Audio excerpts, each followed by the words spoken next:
नमस्कार दोस्तों, क्या हाल चाल आप सभी लोगों का। उम्मीद करता हूं आप सभी लोग सही होंगे। आपके एसएससी जीडी कांस्टेबल मेडिकल के एडमिट कार्ड सीआरपीएफ की ऑफिशियल वेबसाइट पर जारी कर दिए गए हैं। ऐसे में एडमिट कार्ड के साथ कुछ स्पेशल दिशा निर्देश भी आपके लिए जारी किए गए हैं। उन दिशा निर्देशों के अनुसार ही आपको क्या कुछ करना है, क्या कुछ नहीं करना है, ये आपको पता लगेगा। सो आज की वीडियो में उन्हीं स्पेशल इंस्ट्रक्शंस, उन्हीं स्पेशल दिशा निर्देशों के बारे में हम बात करेंगे। तो चलिए बिना किसी देरी के वीडियो को स्टार्ट करते हैं। तो सबसे पहला पॉइंट यहां पर है कि ये जो कॉल लेटर आपको मेडिकल के लिए दिया गया है ये प्रोविजनली है। इसका मतलब है कि ये कहीं भी ये दावा नहीं करता है कि आप नौकरी के लिए सिलेक्ट हो गए हैं। इसे सिर्फ आपके परीक्षा केंद्र में प्रवेश पाने के लिए ही प्रयोग में लिया जा सकता है। ठीक है, पहला पॉइंट। दूसरा पॉइंट आपको कहता है कि आपको जितना भी डॉक्यूमेंट्स हैं आपके, जो डीएमई के अंदर चेक आपके किए जाएंगे, वो सारे के सारे आपको लेकर जाने हैं ओरिजिनल डॉक्यूमेंट्स, साथ में ही उनकी 2 सेट ऑफ फोटोकॉपी के 2 सेट, और वो भी सेल्फ अटेस्टेड। अब अगर आपको नहीं पता सेल्फ अटेस्ट कैसे करते हैं, तो आपको अपने डॉक्यूमेंट के नीचे लिखना है सेल्फ अटेस्टेड, ठीक है, और अपने साइन नीचे कर देने हैं और डेट डाल देनी है, वो होता है आपका सेल्फ अटेस्टेड। साथ में ही पैरा नंबर 2 में कहा गया है, अगर आप किसी भी स्टेज के अंदर पाए जाते हैं कि आप डॉक्यूमेंट वेरिफिकेशन के अंदर आप कहीं भी एलिजिबल नहीं है नौकरी के लिए, किसी भी स्टेज पर अगर आप फेल पाए जाते हैं, आपके डॉक्यूमेंट्स में कोई कमियां पाई जाती हैं, तो आपको रिजेक्ट कर दिया जाएगा, आपको नौकरी से हटा दिया जाएगा, और उस चीज के लिए आप अपील भी नहीं कर सकते हैं। इसलिए अपने डॉक्यूमेंट्स को आप बहुत संभाल कर, एक एक चीज को चेक कर कर ही आप डॉक्यूमेंट वेरिफिकेशन में शामिल हो। ठीक है, यह है पॉइंट नंबर 2। बात करते हैं पॉइंट नंबर 3 की। पॉइंट नंबर कहता है कि जो एडमिट कार्ड आपको दिया गया है वो सिर्फ जो परीक्षा केंद्र के लिए आपको इशू किया गया है, मान लो मुझे इशू किया गया है कहीं एक पर्टिकुलर हरियाणा के अंदर किसी एक कैंप के अंदर, सीआरपीएफ के कैंप के अंदर, तो मेरा जो एडमिट कार्ड है वो उसी सीआरपीएफ के कैंप के लिए वैलिड होगा। अगर मैं उस पर्टिकुलर जहां पर मेरे एडमिट कार्ड में सेंटर दिया है, अगर उसको छोड़कर किसी और सेंटर पे जाता हूं तो वहां पर वह एडमिट कार्ड मान्य नहीं होगा। ठीक है, चलिए आगे बात करते हैं। आपको जब एडमिट कार्ड के साथ अपना एक फोटो आइडेंटिटी प्रूफ भी लेकर जाना पड़ेगा, और उसके अंदर आप अपना आधार कार्ड, उसके बाद अपना वोटर कार्ड, आपका ड्राइविंग लाइसेंस, आपका स्कूल या कॉलेज का प्राप्त आईडी प्रूफ, या फिर आपका स्टेट गवर्नमेंट का या सेंट्रल गवर्नमेंट के द्वारा कोई जारी किया गया ऐसा पहचान पत्र जिसमें आपकी डेट ऑफ बर्थ और आपकी फोटो लगी हो, वो आप यहां पर लेकर जा सकते हैं। ठीक है, पॉइंट नंबर 4। बात करते हैं पॉइंट नंबर 5 के बारे में कि आपको शामिल होने पहले आपको एडवाइज किया जाता है कि 2005 की रिवाइज्ड मेडिकल गाइडलाइंस जो हैं सीएपीएफ की, वो आप एक बार पढ़ लीजिएगा। उन्हीं के अकॉर्डिंग आपका मेडिकल कंडक्ट करवाया जाएगा। अब आपको वो गाइडलाइंस पढ़ने की जरूरत नहीं है, क्योंकि मैंने कम से कम 4 वीडियो हर एक पार्ट के ऊपर, नाक के ऊपर, गले के ऊपर, मेडिकल फॉर्म कैसे भरना है, क्या आपकी बीमारियों में छूट मिलेगी, किन में नहीं मिलेगी, उसी गाइडलाइन के अकॉर्डिंग बनाई हुई है। आपको करना क्या है, चैनल पर जाना है, उन वीडियो को देखना है, और आप उनसे जो जानकारी ले सकते हैं वो ले ले, और उन्हीं के अकॉर्डिंग ही आप अपने मेडिकल में कहां आपको पॉइंट मिल सकता है, कहां आपका पॉइंट नहीं बनेगा, वो जान सकते हैं। ठीक है, बात करते हैं पॉइंट नंबर 6 की। अभ्यर्थियों को सलाह दी जाती है कि वो अपना मोबाइल फोन या कीमती सामान जो है वो अपने रिस्क पर लेकर आए। अगर उनका किसी कारणवश से अगर वो गुम हो जाता है तो उसके लिए जो कैंडिडेट है वो खुद ही जिम्मेवार होगा, और उसके लिए जो सेंटर है उसकी जिम्मेवारी नहीं होगी। ठीक है, सो यहां पर इसलिए आपको अपने साथ कोई भी एक अटेंडेंट, अपने माँ पापा, भाई बहन, आपके मामा चाचा ताऊ, जो भी आपको मिलता है अपने साथ लेकर आना है, जिससे कि वो आपके सामान की देखरेख कर सके। क्योंकि ऐसे में अगर आपका सामान गुम हो जाता है तो उसकी जिम्मेवारी आपकी कोई भी नहीं लेगा। ठीक है, यहां पर आपको क्लियर हो गया। बढ़ते हैं पॉइंट नंबर 7 की तरफ। कहते हैं कि जब आपका मेडिकल किया जाएगा तो आपका लेफ्ट थंब जो होगा ना, उसका इंप्रेशन लिया जाएगा, फिंगरप्रिंट से आपका लिया जाएगा। इसलिए आपको एडवाइज किया जाता है कि अपना जो लेफ्ट थंब है उसको साफ सुथरा रखें। एंड फॉर फीमेल कैंडिडेट्स, अगर आपके लेफ्ट थंब के ऊपर मेहंदी लगी हुई है तो आप उसे हटाने की कोशिश कीजिएगा, डिम करने की कोशिश कीजिएगा, जिससे कि आपका फिंगरप्रिंट प्रॉपरली आ सके और आपको कोई भी दिक्कत ना आए। ठीक है, समझ में आ गया। बात करते हैं पॉइंट नंबर 8 की। पॉइंट नंबर यहां पर कहता है कि आपको आने जाने का, ठीक है, आने जाने के साथ ही आपको अपना रहने सहने का खर्चा जो है वो खुद उठाना होगा। आपको जो एक खर्चा लगेगा ये कोई भी प्रोवाइड नहीं करा जाएगा, कोई भी खर्चा दिया नहीं जाएगा। सो आपको अपने खर्चे पर ही आना जाना, रहना, सोना, खाना पीना, घूमना, ये सारी चीजें आपको खुद ही करनी पड़ेंगी। सो अप्रोक्सीमेट 2 दिन का समय आपको वहां पर लग सकता है। सो ऐसे में आपको वहां पर सेंटर के बाद आपको रूम वगैरह मिल जाएंगे, वहां पर आप अपने रहने की, खाने की, पीने की व्यवस्था कर सकते हैं। बात करते हैं पॉइंट नंबर 9 की। ठीक है, पॉइंट नंबर 9 कहता है आपको अपनी लेटेस्ट पासपोर्ट साइज फोटो लेकर जानी है 4। ठीक है, अब आपको सिर्फ 4 फोटो नहीं ले जानी कि जितना लिख दिया मुझे तो डंके की चोट पर वही ले जानी है, आपको ले जानी है 7 फोटो। ठीक है, कोई फोटो गलत चिपक गई, फाड़नी पड़ गई, उड़ गई, आंधी आ गई, क्योंकि कहते हैं ना जब आप कोई शुभ काम करने जाते हो तो ऐसी अड़चने जरूर आती हैं। कोई फोटो गिर गई, खराब हो गई, फट गई, उड़ गई, तो उससे बचने के लिए 7 फोटो आप अपने साथ जरूर ले जाना। ठीक है, क्योंकि उनमें ज्यादा बोझ नहीं होता जो आपके कंधे तोड़ देंगी। सो आप इस दिमाग से सारी चीजें निकालकर 7 या 8 फोटो जरूर ले जाना। ठीक है, उसको चिपकाने के लिए गोंद ले जाना, स्टेपल ले जाना, पेन ले जाना, पेंसिल ले जाना। ठीक है, पॉइंट आपको समझ में आ गया होगा। और हाँ, लेटेस्ट फोटो लेकर जानी है, हाल फिलहाल 1-2 दिन के अंदर अपनी क्लिक करवा लो आप। ठीक है, नई फोटो। चलिए उसके बाद बात करते हैं कि आपको कुछ डॉक्यूमेंट्स अपने साथ लेकर जाने पड़ेंगे। अब वो डॉक्यूमेंट्स कौन से, उनकी लिस्ट नीचे दी गई है, चलिए देखते हैं। सबसे पहले सब पैरा नंबर 1, आपको 10th और 12th की सर्टिफिकेट, आपकी नाम, आयु और एजुकेशनल क्वालिफिकेशन के लिए लेकर जानी है। सब पैरा नंबर 2, आपको आपका डोमिसाइल सर्टिफिकेट अगर आपके पास है तो वो, otherwise permanent resident certificate PRC, दोनों में से जो भी आपके पास है वो आपको लेकर जाना है, जो आपको किसी कंपिटेंट अथॉरिटी ने प्रोवाइड करवाया हो। ठीक है, बात करते हैं सब पैरा नंबर 3 की।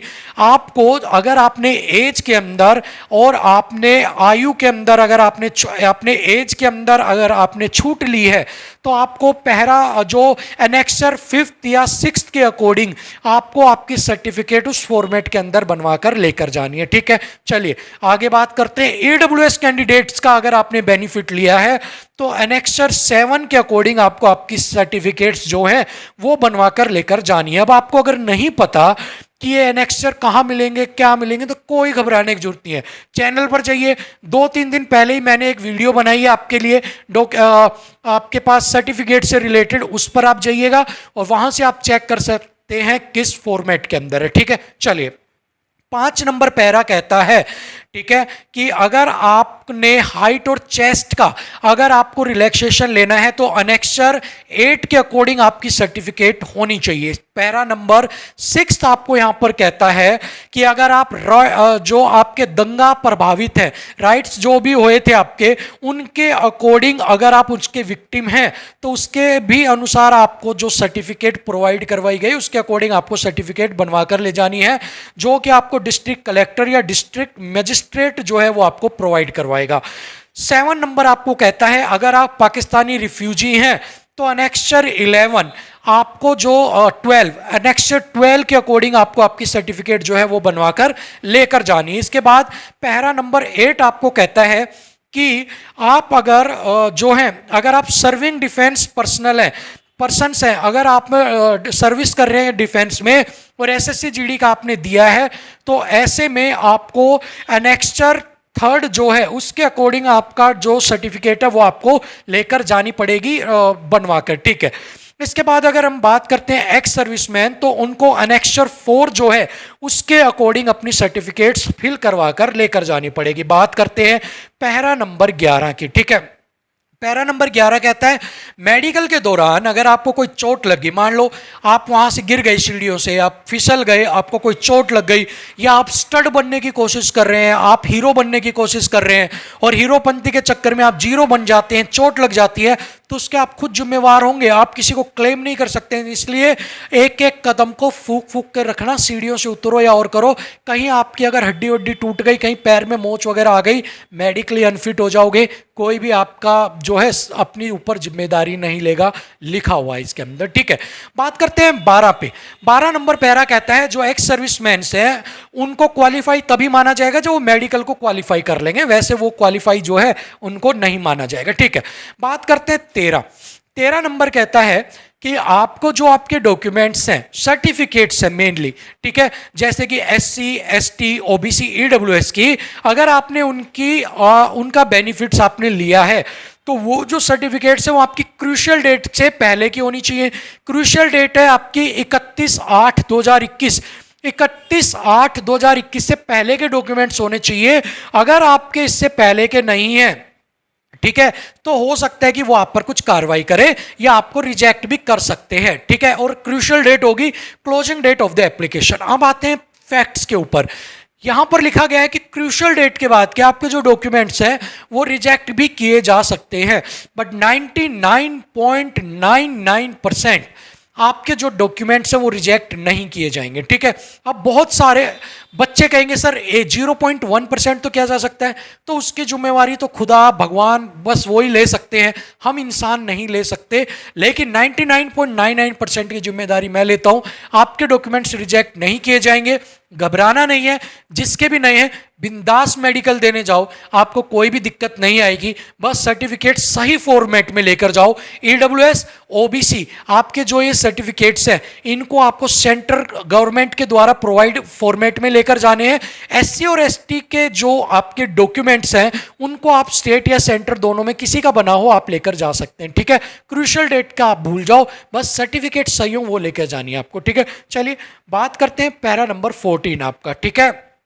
कहते हैं कि अगर आपने, पैरा नंबर 14 कह रहा है अगर आपने क्लेम किया है SC ST EWS OBC category को और आप बिलोंग करते हैं किसी अदर कैटेगरी से, फॉर एग्जाम्पल देखिए, UR से मैं हूं, अनरिजर्व से हूं, OBC डाल दिया, OBC से हूं SC कैटेगरी डाल दिया, EWS से हूं मैंने ST कैटेगरी डाल दिया, अगर ये सारी गड़बड़ मैंने की है तो आपको अयोग्य घोषित कर दिया जाएगा और डिबार्ड कर दिया जाएगा, आपको मेडिकल में बैठने से और नौकरी के लिए वंचित कर दिया जाएगा, ठीक है।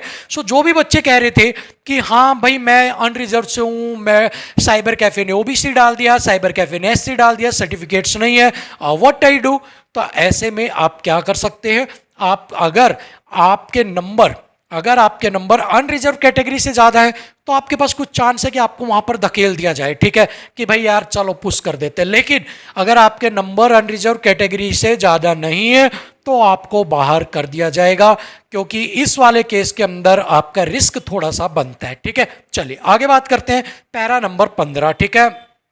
15 नंबर कहता है मेडिकल से पहले आप कोई भी दवाई का, कोई भी आप ड्रग्स का सेवन नहीं करेंगे। अगर किसी भी स्टेज के अंदर ये पाया जाता है कि आपने किसी ड्रग्स का सेवन किया है, किसी मेडिसिन का सेवन किया है, तो आपको डिबार्ड कर दिया जाएगा और आने वाली परीक्षा से भी हो सकता है आपको वंचित कर दिया जाए या कार्रवाई भी आप पर की जाए।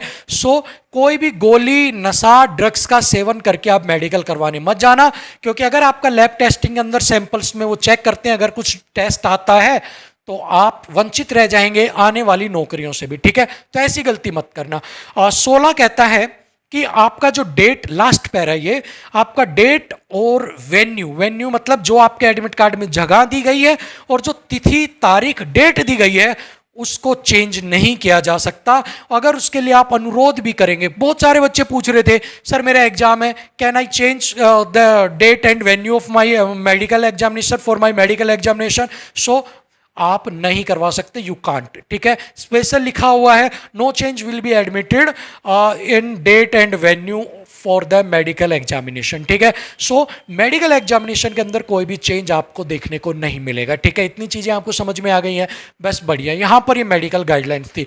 अब कुछ चीज़ें आपको यहाँ पर समझने वाली है। पहली चीज़, क्रूशियल डेट वाले इशू पर आपको टेंशन नहीं लेनी है, घबराना नहीं है। मेडिकल में आप अपना 100% देना। सर्टिफिकेट्स अपनी प्रॉपरली अरेंज कर लेनी है, ठीक है, जैसा मैंने वीडियोस में पहले बताया है उसके अंदर। और कल आपको डॉक्यूमेंट्स पे एक प्रॉपर फॉर्मेट्स के ऊपर वीडियो और आ जाएगी, ठीक है। लेटेस्ट फोटो आप क्लिक करवा लेना, ठीक है। फोटो पे डेट लगवाने की जरूरत नहीं है आपको, ठीक है। डलवाते हो तो ठीक है, नहीं डलवाते तो भी ठीक है आपके, ठीक है। उसके बाद बात करते हैं अपने डॉक्यूमेंट्स की। दो फोटोकॉपी सेल्फ अटेस्टेड आपको ले लेनी है, जो मेन बात है, ठीक है। अपने डॉक्यूमेंट्स के अंदर कोई गलती ना हो आपको वो चेक कर लेनी है। कोई गलती होगी तो उसके बारे में आपको कल बताऊंगा वीडियो बनाकर, ठीक है। फिलहाल के लिए वीडियो में इतना, यही आपकी डिटेल्ड सारी जितने भी इंस्ट्रक्शन थी सारी चीज़ें आपको 1 बाय 1 मैंने हाईलाइट करके बता दी हैं। होप सो आपको सारी चीज़ें अच्छे से समझ में आ गई होंगी, ठीक है। तो अगर सारी चीज़ें समझ में आ गई हैं तो आप हमें बता सकते हैं कि हाँ हमें समझ में आ गई, और बताएंगे कैसे, वीडियो को लाइक करके, शेयर करके, ठीक है। और कमेंट बॉक्स तो आपके लिए सदा खुला है। कमेंट कीजिए, अपने मन की बातें हमें बताइए, जिससे हमें भी पता लगे कि आपको क्या कुछ समझ में आया है, क्या कुछ नहीं आया, और डाउट कहां पर है, जिसके ऊपर कल आपके लिए हम वीडियो बना सकते हैं, ठीक है। तो कल, तब तक के लिए मुझे इजाजत दीजिए।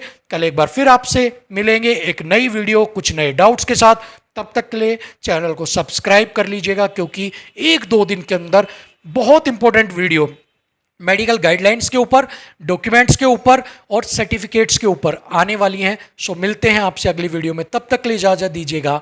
नमस्कार।